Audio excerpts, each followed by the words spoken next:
안녕하세요. 이야기가 있는 성운당 학영서재 박하경 작가입니다. 아름다운 계절, 가을이 완연히 익어갑니다. 계절도 아름답지만 그 안에서 살아가는 사람 또한 아름답지요.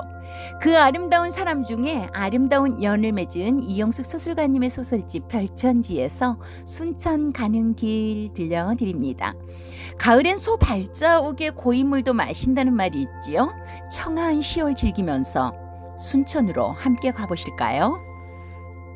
순천 가는 길, 소설가 이영숙.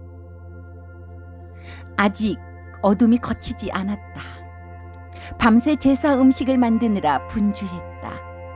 과일들을 손질하고 동태, 동그랑땡, 산적, 두부 등 전을 부치고 그릇에 담아 정리를 끝냈다. 창밖이 밝기 시작했다. 딸과 아들이 동행한다고 분주하다. 자동차 트렁크에 제사 준비물로 그들먹하다. 전남 순천까지 긴 여정을 떠나야 한다. 남편은 음식 준비하느라 피곤할 터이니 차 안에서 잠시 눈을 붙이라고 권한다. 그녀는 등받이에 몸을 편히 기대고 잠을 청한다.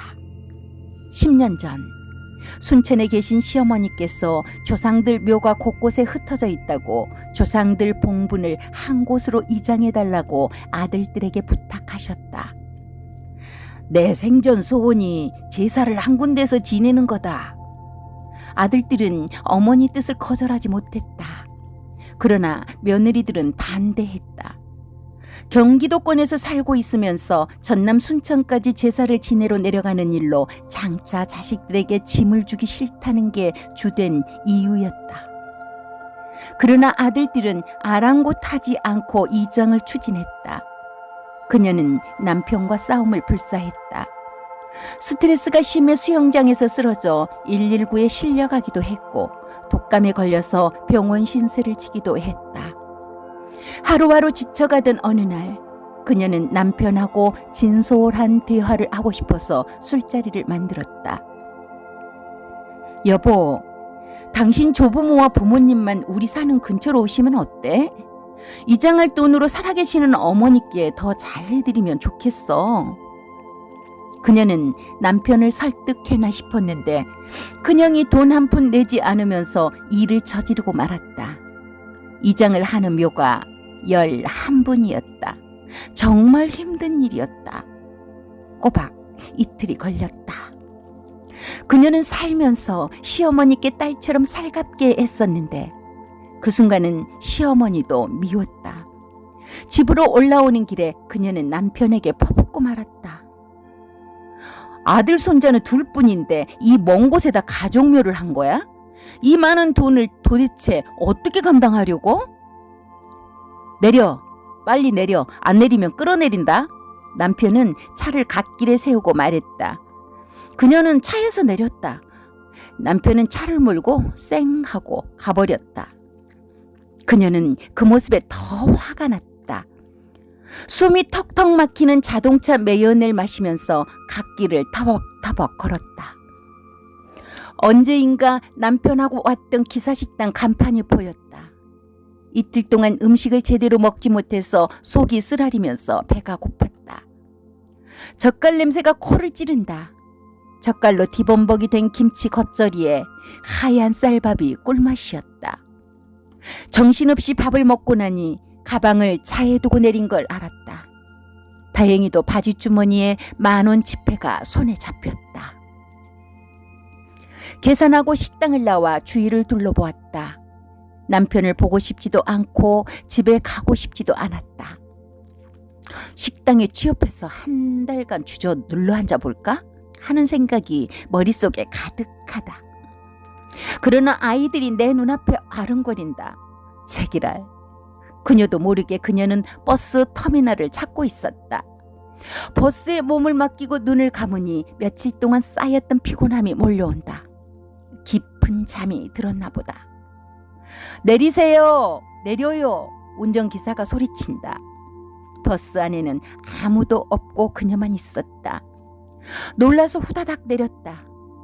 버스에서 내린 그녀의 모습은 너무 초라해서 울컥했다.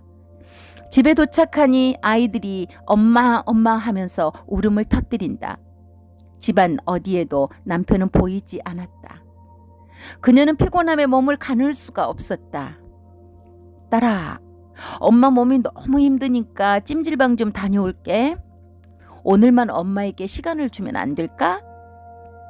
네, 엄마 조심해서 다녀오세요. 딸이 현관까지 나와서 배웅해줬다. 고마웠다.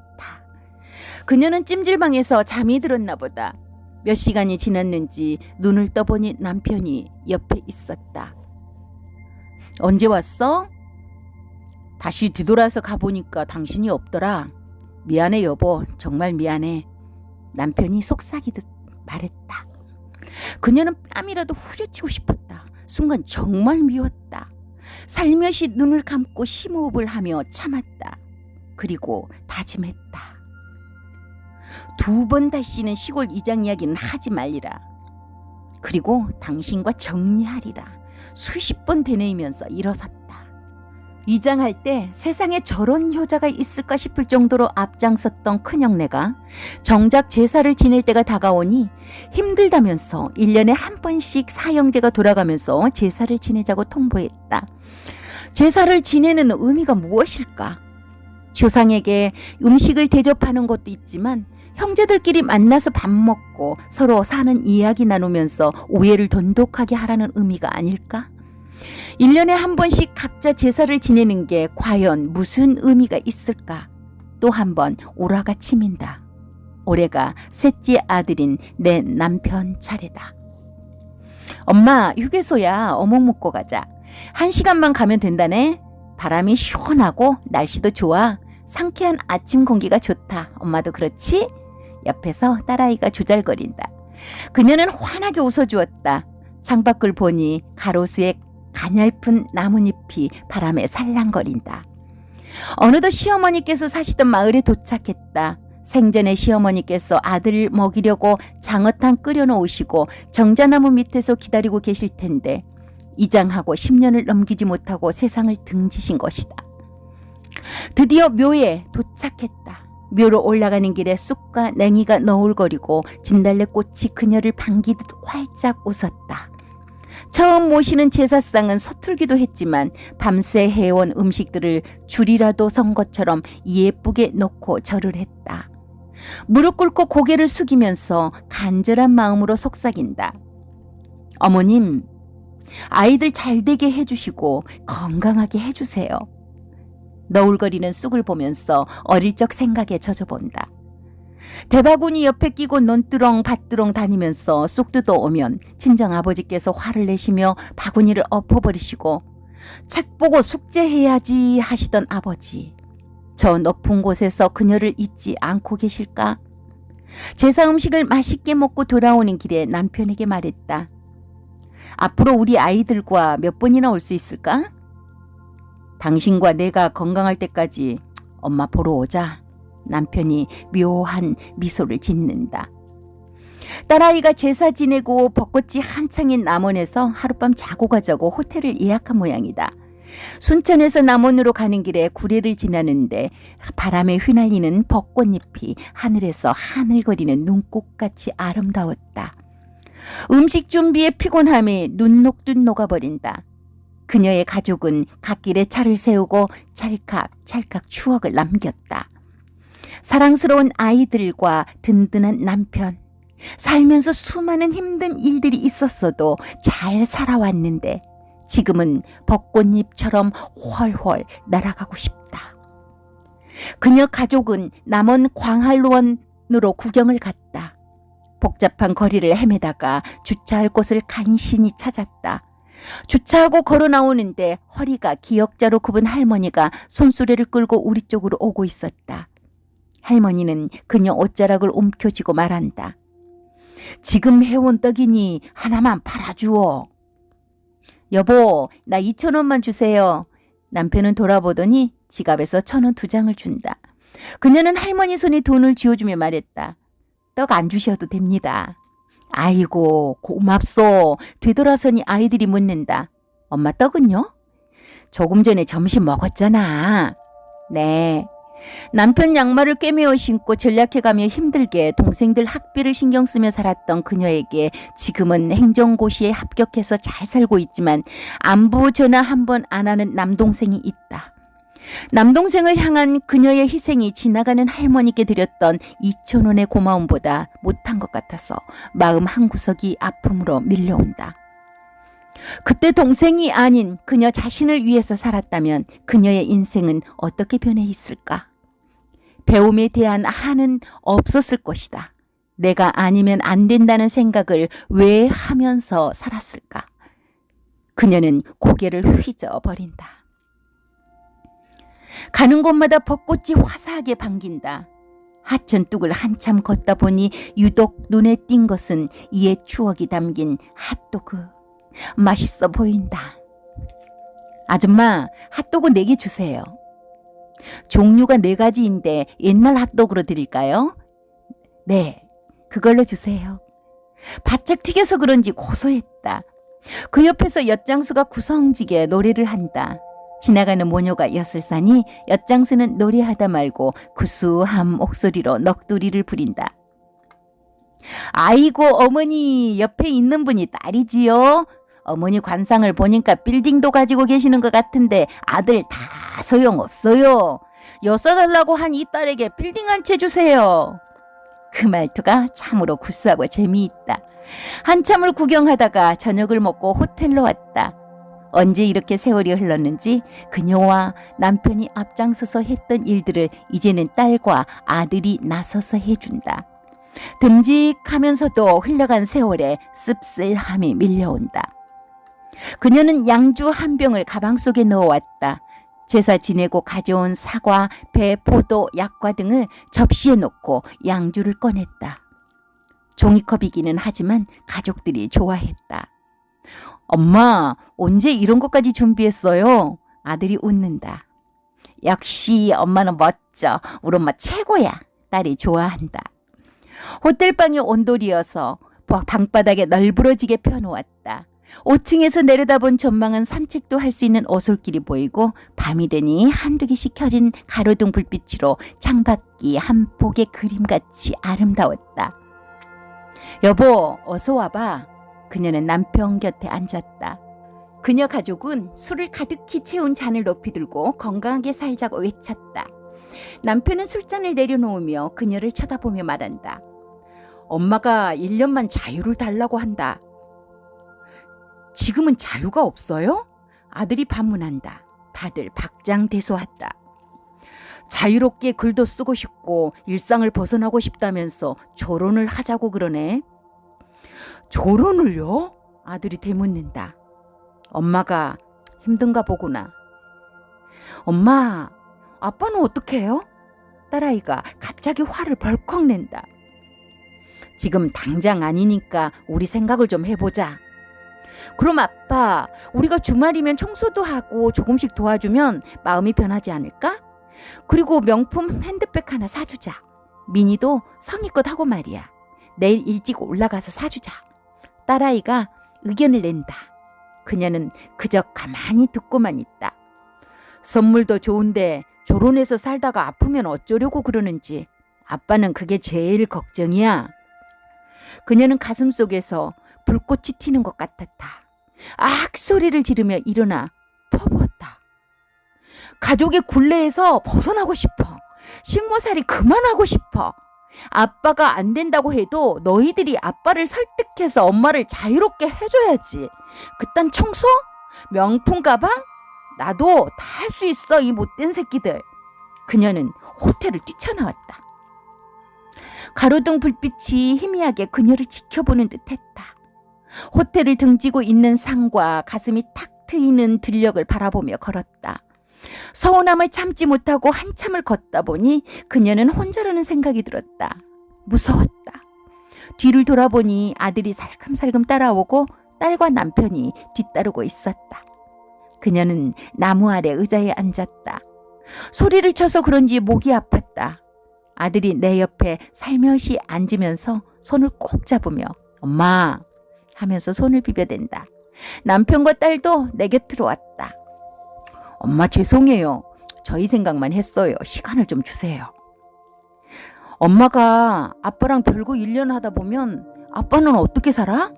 그리고 1년 후에 이혼한다고 하면 어떡해? 우리 가족이 분열되는 거 싫어, 엄마. 그녀는 아들을 꼭 안았다. 아빠, 이번 기회에 회사 그만두시고 여행 다니시면서 사세요. 고생 많이 하셨잖아요. 아니야, 아빠는 너희들을 위해서 회사에 다니는 거 아니야. 너희들에게 고마워. 이쁘게 성장해서 직장 잘 다녀주어서. 아빠는 엄마를 끝까지 책임져야 해. 지금처럼 살 수 있게 건강 허락하는 날까지 다닐 거야. 아빠가 하는 말에 딸과 아들은 손과 손을 부딪힌다. 아빠 멋쟁이, 최고. 이래도 엄마 결혼하고 싶어요? 딸이 말하면서 그녀를 사랑스러운 눈으로 바라본다. 그래, 생각해 볼게. 더 좋은 방법이 분명히 있을 거야. 당신이 그런 생각을 할 줄이야. 고마워요. 들어갑시다. 유난히 반짝이는 별들을 세면서 그녀 가족은 가벼운 마음으로 호텔로 들어왔다. 먹다만 술잔과 음식들이 제멋대로 굴러다니고 있었다. 아빠, 한잔 하고 주무세요. 아들이 말한다. 그래, 한잔하고 내일 엄마 명품 가방 사드리자. 딸이 거둔다. 다음 날 아침 딸아이가 일찍 올라가야 한다고 부산을 떤다. 우리 가족은 사우나를 하고 조식을 먹고 출발했다. 백화점에 도착하여 명품 핸드백을 둘러보니 300 정도는 주어야 살 것 같았다. 그녀는 문득 혜민 스님이 잔잔하고 아름다운 목소리로 강연하는 말이 스쳤다. 이 세상 최고의 명품 옷은 바로 자신감을 입는 것입니다. 그래, 명품 가방은 사서 뭐하나? 그녀는 정관장으로 발길을 옮겼다. 명품 가방 대신 사랑하는 가족의 건강식품을 사서 백화점을 나왔다. 물안개가 훨훨 날개를 펴고 하늘로 오른다. 가족들이 나에게 1년 휴가를 주었다. 1년만 살아보고 그 생활이 좋으면 결혼을 해준다고 한다. 그녀는 꿈같은 길을 가게 해준 남편에게 고맙다고 인사를 하고 그녀가 꿈꾸던 보금자리를 찾아보았다. 물안개가 자욱한 강가로 월세 오피스텔을 얻었다. 버스를 타고 다녀도 행복이 줄줄 흐르는 것 같았다. 겨울의 끝자락에서 봄이 오고 있는지 힘들게 땅을 뚫고 내미는 새싹이 정겹기만 하다. 무엇이 필요하나? 집에서 필요한 것들 있나 볼까? 그래, 컴퓨터, 책상 등 필요한 거 있으면 챙겨서 가도록 해. 아이들 보고 싶어도 참고 글도 쓰고 책도 읽고 여행도 하고 그리고 더 건강 챙기고 필요한 게 있으면 나한테 문자만 해. 아이들에게는 연락하지 말고. 남편은 조심스럽게 말한다. 그녀는 남편 얼굴을 옆눈질한다. 눈밑이 처져 있고 정수리에 듬성듬성 하얀 인서리가 초라하게 나풀거리고 있다. 아이를 두고 돌아서는 아버지 마음처럼 걱정스러운 표정을 한 남편. 순간 그녀는 그만두고 싶었다. 아니야. 그녀는 머리를 휘저어버린다. 배낭을 들쳐매고 보금자리로 가는 버스를 탔다. 도착하자마자 배낭을 던졌다. 아, 이게 내가 꿈꾸던 거야. 그녀는 대자로 벌러덩 누웠다. 제일 친한 심순이 핸드폰 번호를 누른다. 나 혼자서 오피스텔을 얻어서 나왔어. 내일 올래? 정말? 남편이 보내줬단 말이야? 재차 물어보더니 내일 온다고 답한다. 그녀는 강가를 걸었다. 잔잔한 물결이 그녀를 반겨주는 듯했다. 멋진 카페가 눈에 들어온다. 고급 승용차들이 질비하게 늘어선 사이를 뚫고 카페에 들어서니 잔잔한 음악이 흐르고 있다. 그녀는 카푸치노 한 잔과 조각 케이크를 주문하고 자리에 앉았다. 엄마, 조각 케이크 먹을까? 우리 엄마 뭐를 사줄까? 딸아이가 카페로 들어오는 것 같았다. 갑자기 딸아이가 보고 싶고 목소리가 듣고 싶어서 핸드폰을 만지작거려 본다. 다음날 심순이가 친구들과 왔다. 미자야, 어떻게 아이들과 집을 버리고 온 거야? 해외여행 가자고 그렇게 해도 남편하고 간다고 했던 너잖아? 성자가 말했다.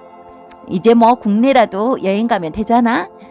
친구들이 맥주, 과일, 마른 오징어를 사왔다. 한 잔씩 하면서 수다들을 떤다. 미자야, 너 남편과 아이들 없으면 못 살 것 같더니 제일 먼저 반항을? 성자가 말하면서 웃는다. 성자가 나를 비아냥거린 것 같았다. 난 속으로 친구가 다 친구는 아니구나 라고 생각을 했다. 해가 질 때까지 수다를 떨다가 친구들이 갔다. 날개를 펴고 훨훨 날아갈 것 같았던 마음이 친구들이 왔다 간 다음은 외롭고 쓸쓸함이 밀려온다. 아니, 벌써 외롭다니? 그녀는 컴퓨터 앞에 앉아서 내일 기차로 갈 수 있는 여행지를 찾아본다. 부산에 있는 태종대를 구경하고 해운대에서 1박 하고 와야지. 들뜬 마음으로 SRT 열차 시간표를 보고 있는데 문소리가 난다. 놀라서 눈을 떠보니 남편이 분주하게 출근 준비를 하고 있다. 그녀는 소리를 지르고 말았다. 아, 몰라. 나 이제 시작인데 깨웠잖아. 어쩔 거야. 화를 버럭 내고 일어나 아침상을 차렸다. 남편은 그녀를 물끄러미 바라본다. 왜 그래? 그녀는 현관문을 열고 엘리베이터 1층을 누르고 남편을 배웅했다. 여행이라도 떠났으면 좋았을 것을. 퇴근한 남편에게 꿈 이야기를 했다.